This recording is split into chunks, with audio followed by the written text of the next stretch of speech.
A União das Casas Espíritas da Zona Norte apresenta O Espiritismo está no ar. Um programa que anuncia, esclarece e consola.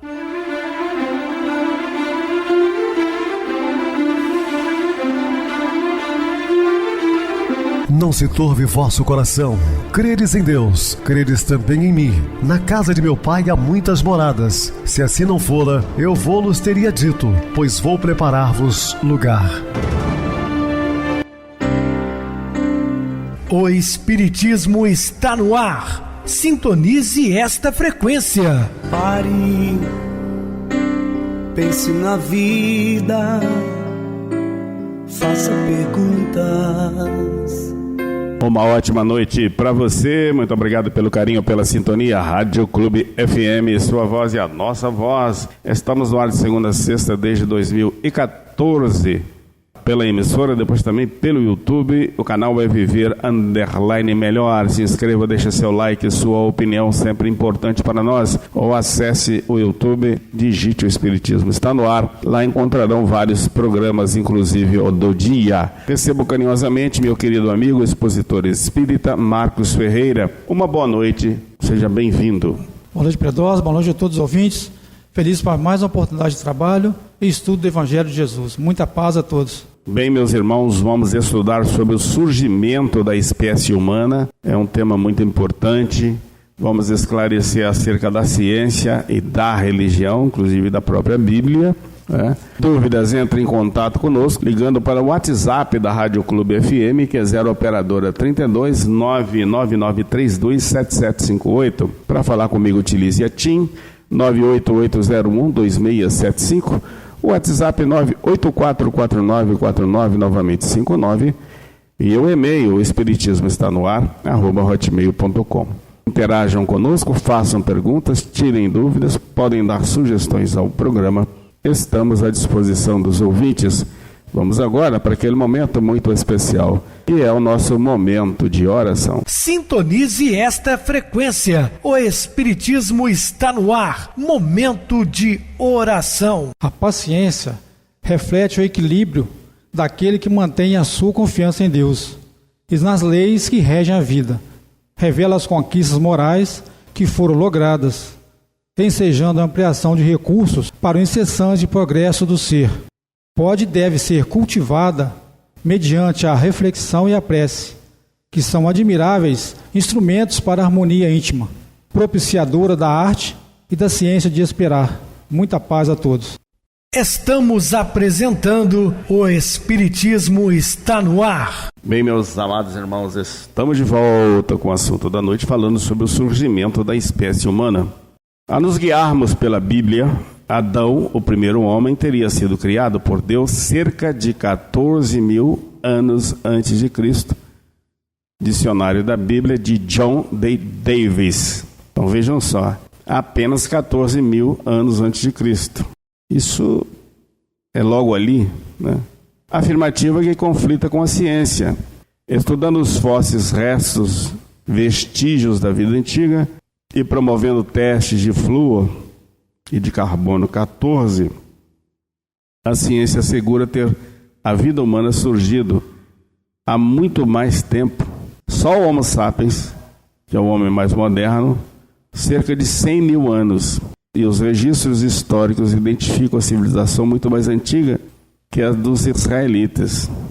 Até porque, é um dado também importante que eu vou dizer agora, antes mesmo da Bíblia surgir, nós já tínhamos os livros védicos, né, dos nossos irmãos lá da Índia, que são as doutrinas, o sânscrito. Diz a Bíblia que Adão e Eva surgiram no jardim do Éden e que esse primeiro e único casal teria tido inicialmente 2 filhos, Caim e Abel. 7 nasceria mais tarde. Então, a Bíblia apenas, no Gênesis, menciona 3 filhos de Adão e Eva, Caim e Abel, e muito depois surge a figura de 7. Tendo matado Abel, a Caim foi proscrito do jardim do Éden, indo morar em outra região, leste do Éden, e teve medo de ser morto por quem o encontrasse. Quem? Por que ele poderia ter medo se não existia mais ninguém? E se ainda não existissem outras pessoas? E ali se casou. Mas com quem? Dizem que ele vai para Nod, para as terras distantes, e casa com uma que não era de sua raça. Ora, então já é uma contradição muito grande, sabendo que já não poderia ser apenas um casal. Não havia outras pessoas, e estavam construindo uma cidade, o que pressupõe muitos habitantes. Mas quais? É uma pergunta. Por influência desse apego à letra da Bíblia, nos Estados Unidos existe uma controvérsia do ensino público da Louisiana. Uma lei vigente naquele estado determina que professores de ciência das escolas públicas devem dar tratamento, equilíbrio à teoria da criação e da evolução. Então observe que em Louisiana, nos Estados Unidos, já tem esse confronto da ciência com a própria Bíblia. Na teoria da criação, segundo a Bíblia, Deus criou o homem à sua imagem e semelhança, já como a pessoa, como a gente. Pela teoria da evolução, que é científica, o ser humano surgiu de um ramo dos antropomorfos com o resultado da evolução da espécie. Como conciliar as duas teorias? Aí entra a doutrina espírita, né?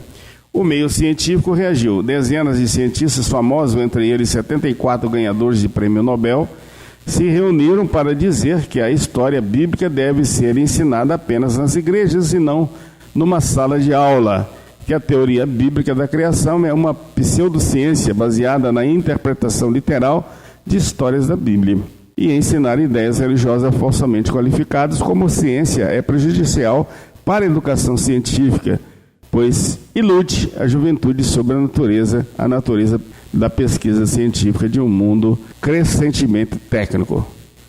Isso é um pensamento da ciência terrena, mas a doutrina espírita está aqui exatamente para instruir a todos. Estava estabelecido um falso conflito entre a ciência e a religião, mas até o Papa João Paulo II, notório e sublime Papa da Igreja Católica, na sua encíclica Fides et Ratio, afirmou que fé ou revelação divina e razão e ciência não se contrapõem. Então veio o Papa dizendo que a ciência deve caminhar lado a lado com a religião e vice-versa. Vem a doutrina espírita. Então, à luz do espiritismo, tal conflito não existe. Pelo contrário, se preconiza a união da ciência com a religião, quando o conhecimento humano se equilibrar entre o que se souber dos fenômenos do mundo material e sobre as leis do plano espiritual. Então está aí a doutrina espírita que caminha lado a lado com a ciência, porque as duas surgiram de Deus. A explicação espírita, a origem de tudo é Deus, isso indiscutivelmente, né? Todos os seres são sua criação. Dizer que fomos criados à imagem e semelhança de Deus é linguagem simbólica, significando que temos a mesma natureza espiritual de nosso Criador, com a capacidade de pensar, sentir e também agir.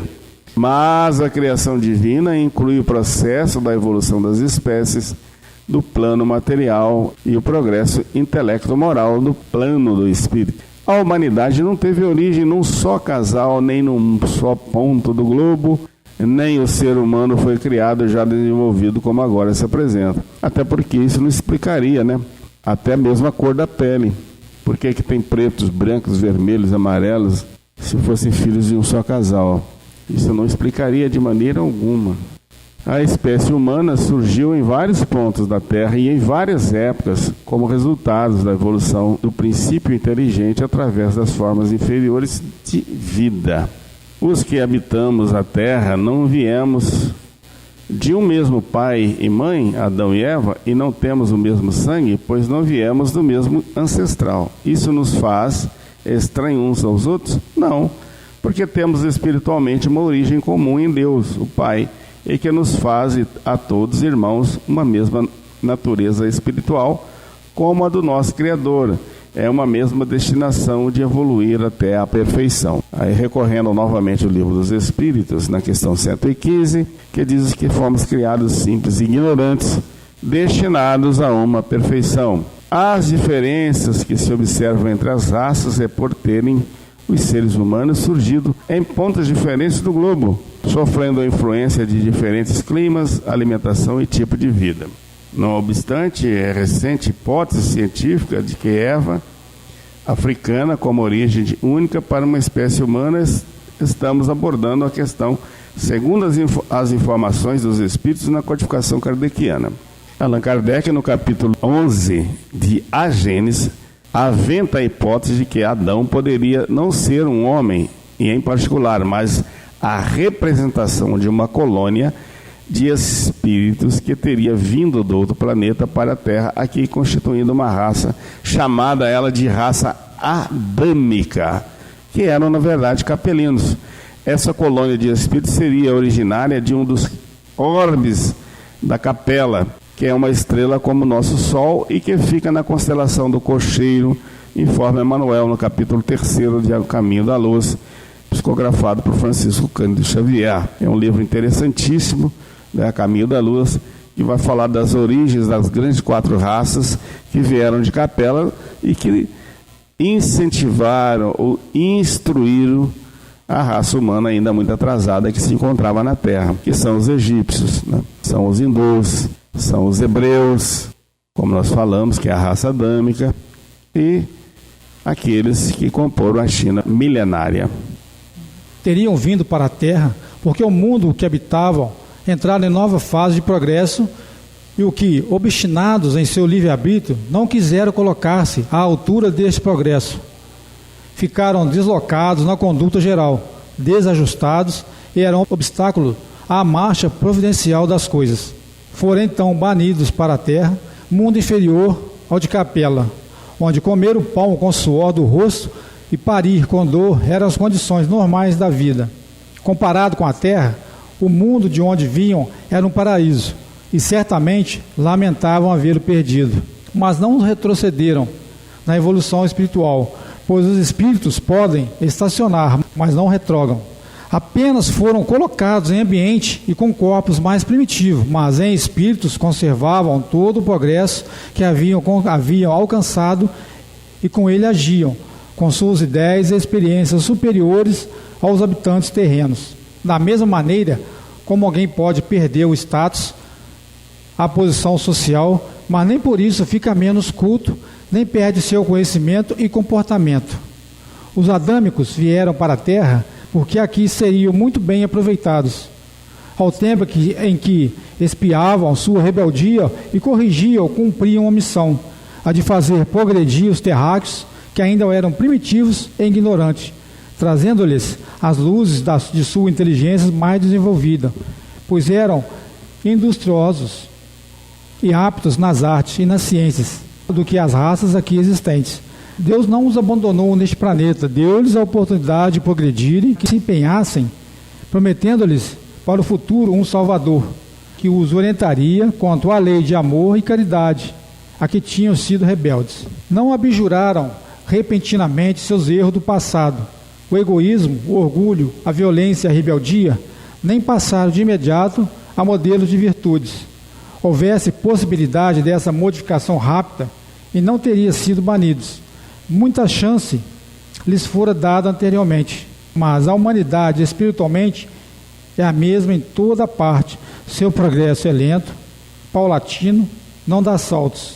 Ao encarnarem na Terra, o fizeram em povos cuja carga genética ensejava corpos num tanto mais compatíveis com o estágio evolutivo deles.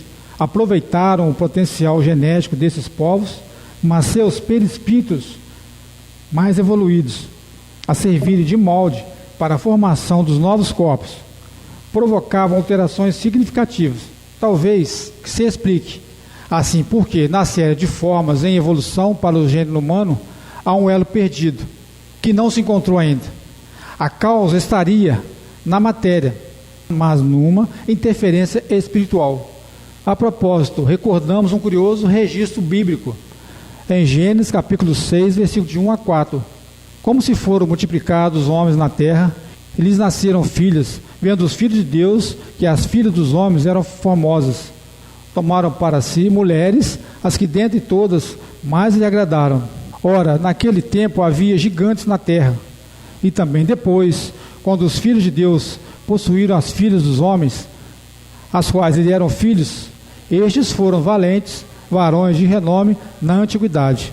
Teria havido gigantes na terra, criaturas que não os homens terrenos, e que pela união sexual transmitiam novos caracteres, dando origem, talvez, aos famosos heróis dos tempos remotos, misto de Deus e homem. Teria surgido assim a nova raça, ou raças, adâmica. No Evangelho, falando sobre João Batista, Jesus diz que entre os nascidos de mulher não havia alguém maior do que ele. Significaria os que tiveram origem terrena, em contraposição a outros, vindos de origem diferente, terra, nosso retrato moral. Seremos adâmicos, originários daquela coletividade de espíritos mais evoluídos que teria vindo da terra para a terra há milhares de anos, ou nascidos de mulher, em evolução que se iniciou aqui mesmo, neste planeta, desejosos de superioridade, talvez vaidosamente, nos digamos adâmicos. Mas se ainda estamos manifestando inferioridade moral, que atrasadinhos. Ora, adâmicos já retornaram o progresso e recuperaram o direito de viver no paraíso de um mundo melhor. Preferimos reconhecer que somos terráqueos mesmo? Queremos assim justificar nossas imperfeições, nosso estágio evolutivo, achar naturais nossas atitudes e nos acomodarmos? Adâmicos ou terráqueos? Somos espíritos que habitam a terra, planeta de provas e expiações. O estado de um mundo retrata moralmente os seus moradores. Qual o retrato moral que a Terra mostra de todos nós? O astronauta Yuri Gagarin, olhando lá do alto, exclamou: a Terra é azul, obra divina, nosso planeta é joia bela a girar no espaço. Mas acha alguns que a situação de vida na Terra está preta, porque é obra nossa de espíritos ainda imperfeitos. O que vimos fazendo na Terra, nas muitas encarnações que temos tido em seu solo generoso? Roubos, agressões, homicídios, lutas de classe e raciais, guerra de povos e nações, degeneração social, poluição ambiental, destruição dos recursos naturais, dor, carência, confusão. Quanta ignorância espiritual! Ela é que leva o ser humano ao materialismo, porque só percebe e entende o que é abrangido pelos sentidos físicos, o que se vê, toca, ouve, degusta e cheira. E ao egoísmo, por viver em função de si mesmo unicamente. É do materialismo e do egoísmo que advém todos os males. O orgulho que leva à valorização do próprio eu, acima de tudo e todos. A vaidade que exterioriza o excesso de apreciação de si mesmo.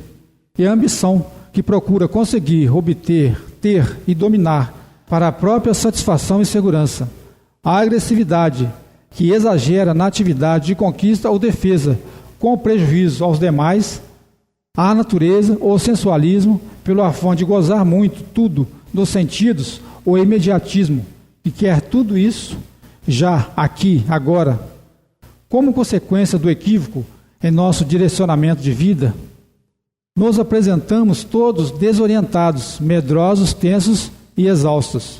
Olhando as multidões, Jesus teve grande compaixão delas, porque andavam aflitas, desgarradas e errantes, como ovelhas que não têm pastor.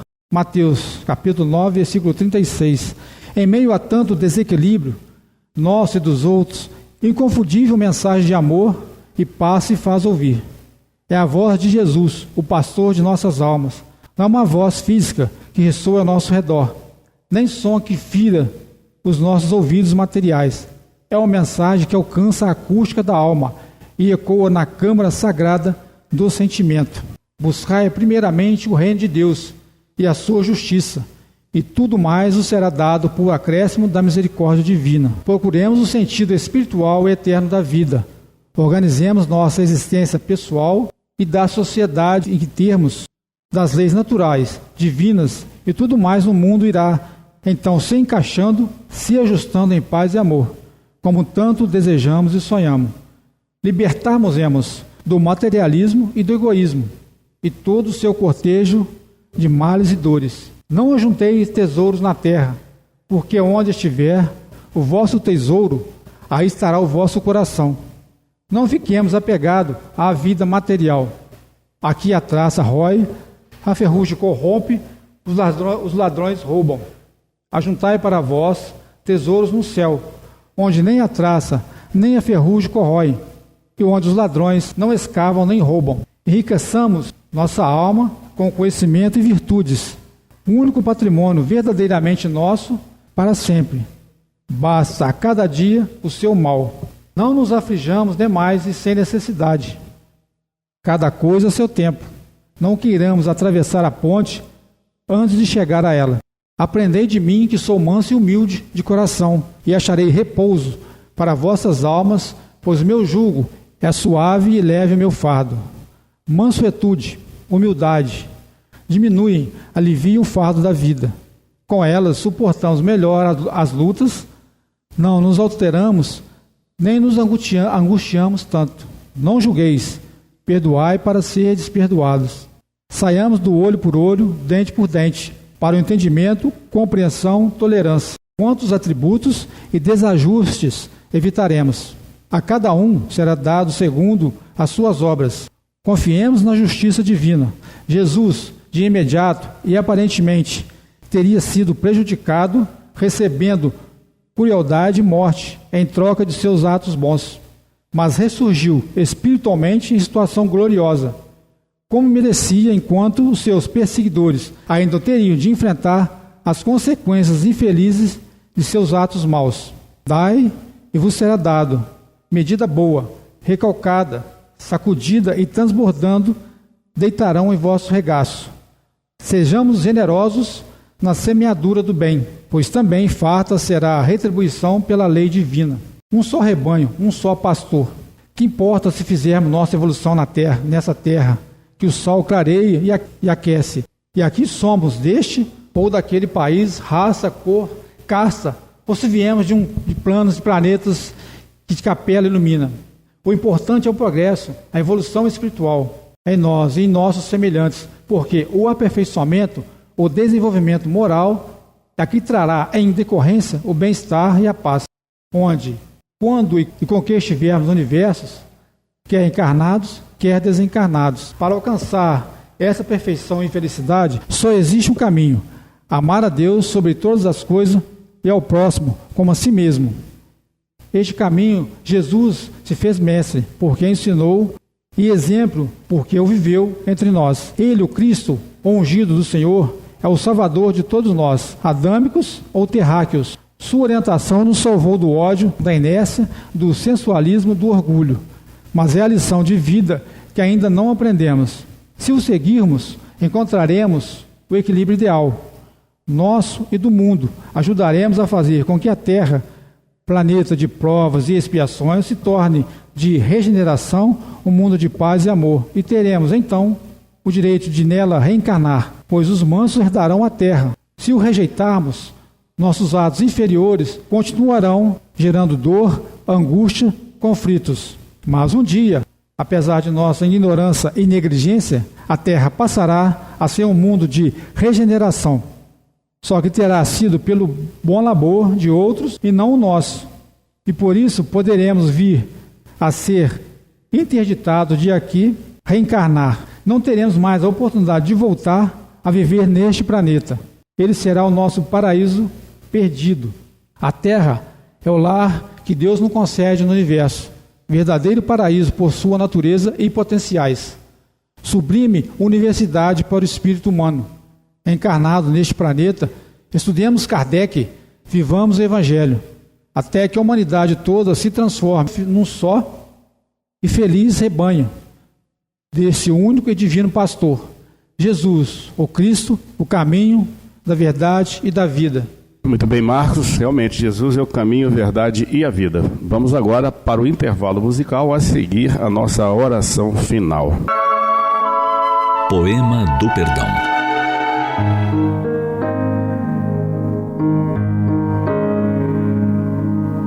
Setenta vezes, 7 vezes. Aqueles números ficaram ressoando na alma de Simão Pedro por algum tempo, depois do breve colóquio com o Mestre. Quantas vezes devemos perdoar? Há limites para o perdão? Talvez muitos de nós tenhamos no coração as angústias que tinha o apóstolo. Porém, a conversa de Pedro com Jesus sobre a importante temática não findaria ali. Quando a noite se vestiu de astros balouçantes encravados na abóboda do infinito, Em conferência particular, Simão voltou a interrogar: e se alguém com quem não simpatizamos nos ferir, por motivo nenhum, será lícito reagir apresentando-o ao juiz? Não, Pedro. Todo aquele que agride, com ou sem motivo, encontra-se agredido em si mesmo. Isto, porém, insistiu Pedro, não significará apoiar a violência e permitir que os maus dominem os simples e os humildes? De forma alguma. Os maus estão doentes, portadores de tormentos destruidores no imo de si mesmos. Revidar-lhes a ofensa é aumentar-lhes a capacidade de agressão. Somente o amor, ungido de abnegação, consegue infundir a real transformação interior de alguém e demonstrar a grandeza da paz a quem a perdeu. E se da agressão pura e simples, ele partir para tomar nas suas mãos desvairadas a vida de um ente querido massacrando-o? Ainda aí, redarguiu Jesus, o perdão assume um papel preponderante, porquanto mais importante se nos apresenta o desafio do amor, quanto mais grave e difícil é a situação que nos leva a perdoar.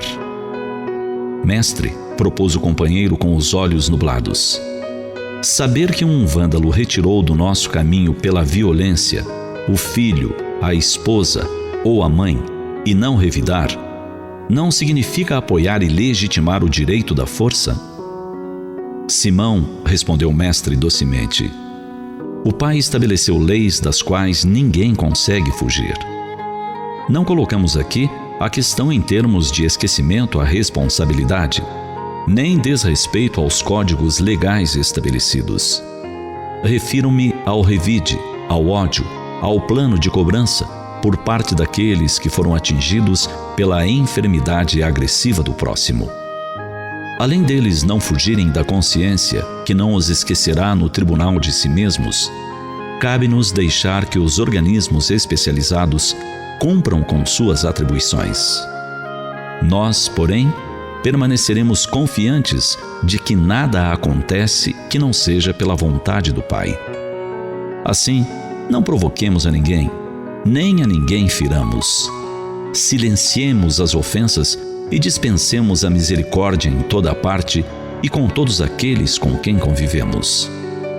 Mestre, e se nos matarem?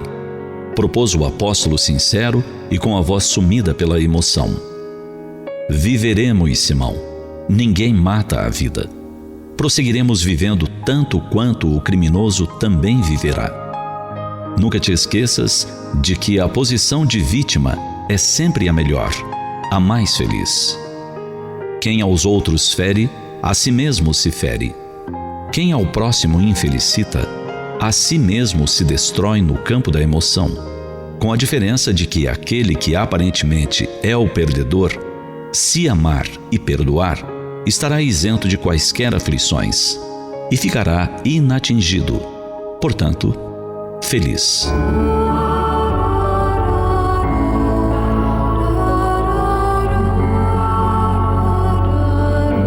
Perdoar sempre. Lembremos disso. Perdoar sempre.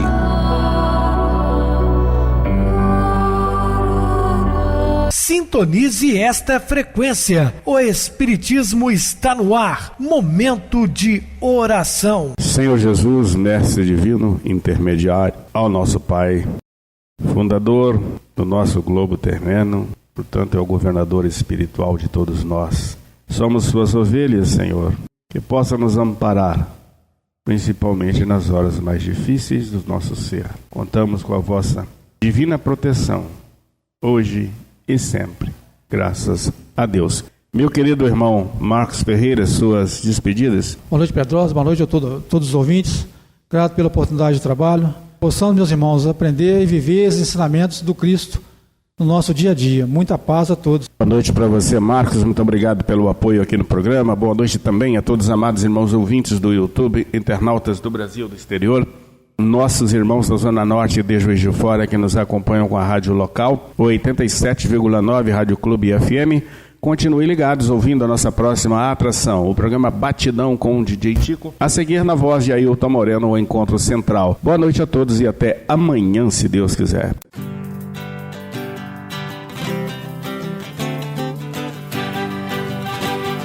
A União das Casas Espíritas da Zona Norte apresentou O Espiritismo Está no Ar, anunciando o Evangelho de Jesus, esclarecendo sua mensagem, consolando corações.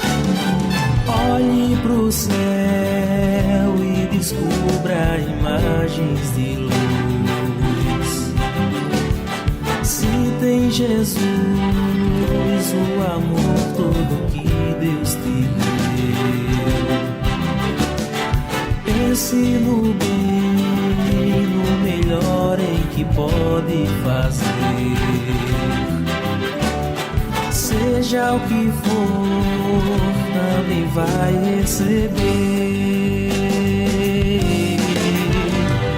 De coração, ajude, meu irmão, a caridade é o caminho do amor. Faça ainda que possa sofrer, pois bênçãos de Deus há de ter. Ame, perdoe e viva melhor a natureza, o céu e o mar. Veja o encanto que a vida nos dá, a chance eterna que temos para amar, para amar. Olhe pro céu e descubra imagens e luz. Sinta em Jesus o amor todo que Deus te deu. Pense no bem, no melhor em que pode fazer. Seja o que for, também vai receber. De coração, ajude, irmão, a caridade é o caminho do amor. Faça ainda que possa sofrer, pois bênçãos de Deus há de ter. Ame, perdoe e viva melhor a natureza, o céu e o mar. Veja o encanto que a vida nos dá, a chance eterna que temos